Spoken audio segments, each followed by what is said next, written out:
আমার মাবুদ আমাদের প্রতি রাগ করে আছে। আমাদের মাবুদ আমাদের প্রতি রাগ করে আছে। আমাদের মাবুদকে আমাদেরকে সন্তুষ্ট করতে হবে, সন্তুষ্ট করতে হবে। আমরা আমাদের মাবুদকে রাজি করতে হবে। আমরা তওবার মাধ্যমে আল্লাহকে রাজি করতে আর চেষ্টা হব। গোটা পৃথিবীর মুসলমান আর সময় নাই। সুতরাং আমরা আল্লাহর কাছে প্রাণ বলে আজকে কাঁদি। যারা নামাজ পড়ো না, তুমি টের পাও না, মসজিদের দরজা তোমার জন্য বন্ধ হয়ে যাবে। তুমি মনে রেখে দিও, মসজিদের সাথে তোমার সম্পর্ক তোমার হয় নাই, তুমি জান্নাতের দরজাও তুমি খুলতে পারবা না।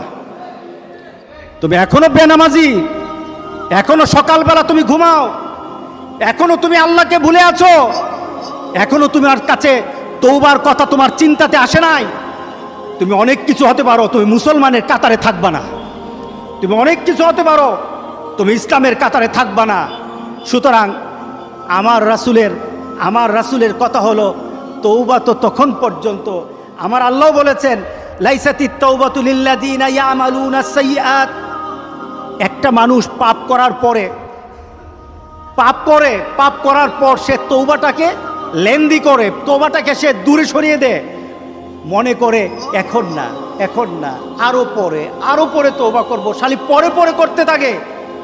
তার জন্য তওবা নাই। হাত্তা ইদা হাদরা আহাদাহুমুল মাউত, যখন মৃত্যুর দুয়ারে চলে যায়, যখন সে